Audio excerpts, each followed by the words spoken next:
Kenapa sih harus ada nabi-nabi di dunia ini? Kenapa Tuhan nggak langsung aja install wahyunya ke diri kita masing-masing saat kita lahir? Kenapa harus lewat perantara nabi-nabi? Pertanyaan ini sering banget dianggap tabu. Padahal, kalau dibedah pakai logika, jawabannya ternyata sangat masuk akal. Alasan pertama, bayangkan Tuhan sebagai sumber energi tak terbatas, infinite power, tegangan super tinggi. Sementara manusia, kita ini makhluk terbatas, otak terbatas, jiwa terbatas. Ibaratnya, Tuhan itu reaktor nuklir, dan kita cuma lampu bohlam 5 watt. Sekarang bayangkan, arus dari reaktor nuklir langsung disambungkan ke bohlam tanpa adapter. Apa yang terjadi? Meledak, hangus, sistem gagal total.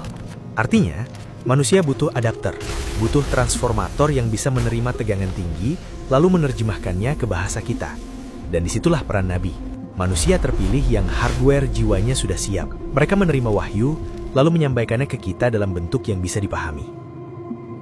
Kalau gitu, bisa dong Tuhan bikin kita kuat nerima wahyu langsung? Bisa, tapi coba bayangkan, Tuhan membisikkan wahyu ke 8 miliar manusia secara personal. Apa yang terjadi? Chaos, kekacauan total. Semua orang akan memiliki tafsir yang berbeda-beda sesuai dengan hatinya masing-masing. Nggak netral, dan semua orang akan merasa paling benar. Karena itu Tuhan memilih satu orang, diverifikasi dengan mukjizat, lalu orang ini jadi standar objektif. Kalau kita ragu, kita cek ke dia, bukan cek ke perasaan masing-masing.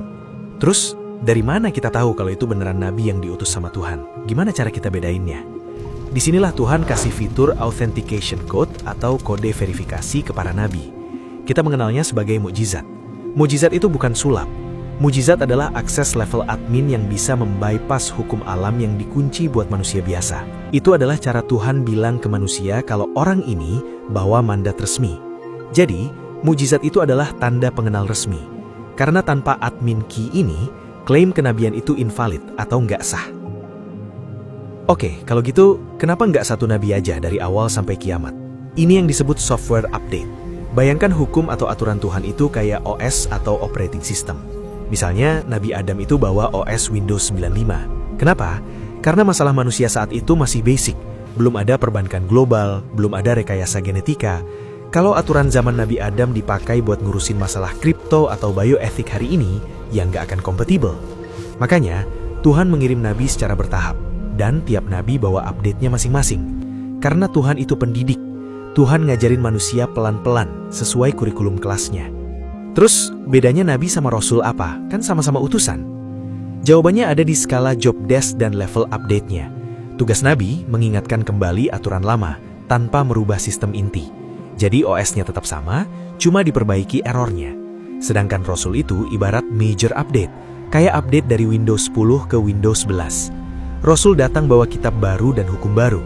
Makanya jumlah Rasul jauh lebih sedikit, karena major update nggak terjadi setiap hari. Kenapa semua nabi diutusnya di Timur Tengah? Kenapa nggak di Antartika? Ini murni karena masalah geopolitik dan strategi distribusi. Coba lihat peta dunia kuno. Timur Tengah itu satu-satunya wilayah daratan yang menghubungkan 3 benua sekaligus, yaitu Asia, Afrika, dan Eropa. Timur Tengah adalah ruang tamu dunia, atau hub servernya peradaban. Karena jalur sutra lewat situ, pedagang dari China, India, Romawi, Mesir, semua meet up di situ. Jadi Tuhan taruh pemancarnya atau nabi di tengah keramaian itu. Ibarat pasang router wifi ya taruh di tengah rumah kan, bukan di pojok gudang. Jadi, lokasi itu dipilih karena fungsinya yang strategis, bukan karena rasnya. Tapi bukan berarti Tuhan nggak pasang server lokal di tempat lain. Karena di agama Islam disebutkan, dan tidak ada suatu umat pun melainkan telah ada padanya seorang pemberi peringatan. Artinya, ada kemungkinan besar Tuhan juga ngirim nabi ke suku Inka, ke tanah Jawa, ke China, atau ke Eropa kuno. Tapi mungkin skala mereka adalah local admin. Tugasnya spesifik untuk kaum itu aja, tapi head office dan press release utamanya dipusatkan di jalur tersibuk dunia biar gampang diakses. Terus, kalau sumbernya satu dari Tuhan, kenapa nama agamanya beda-beda? Kenapa nggak satu nama aja dari awal? Jadi, sebenarnya pesan inti semua nabi sama, yaitu tunduklah kepada Tuhan yang satu. Dan yang terjadi adalah branding oleh para pengikutnya, bukan sebutan resmi dari Tuhan saat itu. Misalnya, sebutan agama Yahudi merujuk ke suku Yehuda, dan sebutan agama Kristen juga merujuk ke pengikut Yesus. Jadi itu nama para pengikutnya. Nah, di final update, Tuhan luruskan lagi. Sebutannya bukan ke nama nabi, tapi ke kata kerja, yaitu Islam, yang artinya berserah diri. Kalau emang sistemnya software update, terus kenapa update-nya berhenti di Nabi Muhammad? Padahal zaman makin gila. Jawabannya ada di konsep final release dan data integrity.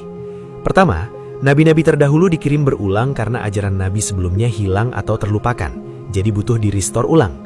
Tapi di era nabi terakhir, wahyu yang turun bukan hanya ditulis, tapi juga dihafal secara masif. Al-Quran dijaga dengan sistem blockchain manual, dihafal miliaran orang dengan persis sama. Karena itu, source code-nya masih murni dan terjaga. Itu adalah tanda kepercayaan Allah Subhanahu wa Ta'ala kepada intelektualitas manusia akhir zaman. Yang kedua adalah kedewasaan manusia. Ibarat orang tua mendidik anak, waktu balita harus dituntun tangannya. Tapi ketika anak sudah dewasa, orang tua cukup kasih prinsip dasar atau core values. Sisanya, gunakan akalmu. Nabi Muhammad SAW sebagai nabi dan rasul terakhir nggak bawa aturan teknis kaku untuk setiap hal kecil, tapi membawa prinsip universal.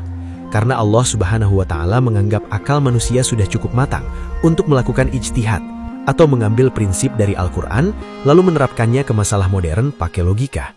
Jadi dengan bekal manual terlengkap yaitu Al-Quran dan contoh terbaik yaitu sunnah, manusia sudah bisa lulus untuk mengelola hidup dan buminya dengan akal sehat.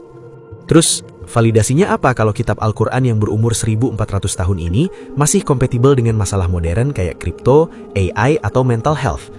Yang pertama, Al-Quran itu jenius karena tidak bicara teknis kaku, tapi bicara algoritma. Contoh, Al-Quran nggak ngomongin jangan main Bitcoin, tapi Al-Quran kasih rumus, jangan transaksi yang mengandung ketidakjelasan atau horor, demi masa depan yang lebih cerah. Dan judi atau maisir. Rumus ini bisa dipasang atau di-apply ke sistem mulai dari barter unta zaman dulu sampai ke sistem blockchain hari ini. Yang kedua, teknologi boleh berubah dari pedang ke nuklir, tapi usernya, yaitu manusia, speknya nggak berubah. Manusia masih punya ego, hawa nafsu, keserakahan, dan kecemasan yang sama dengan orang zaman dulu. Al-Quran itu manual untuk menata jiwa manusia, bukan cuma menata alatnya. Selama manusianya masih punya hati, obatnya masih relevan. Yang ketiga, ada banyak ayat yang dulu dianggap kiasan ternyata baru terbuka kuncinya sekarang. Contohnya soal embriologi, expanding universe atau semesta mengembang, sampai garis edar matahari. Ini semacam hint yang membuktikan kalau penciptanya Allah udah tahu masa depan bakal kayak gimana. Jadi Al-Quran relevan bukan karena dia buku sains, tapi karena memuat peta navigasi yang fundamental. Zaman bisa berubah, tapi arah utara dan selatan di kompas gak pernah berubah. Yang keempat, Al-Quran itu rahmat untuk alam semesta, karena sapaannya adalah wahai manusia atau ya ayyuhan nas. Kalau kitab terdahulu, sapaan utamanya sangat spesifik untuk kaum tertentu. Ini adalah transisi dari sistem eksklusif membership menjadi open public access. Sistem ini bukan dongeng, tapi sebuah rancangan manajemen kehidupan yang jenius. Gimana menurut kalian? Coba diskusi di kolom komentar ya.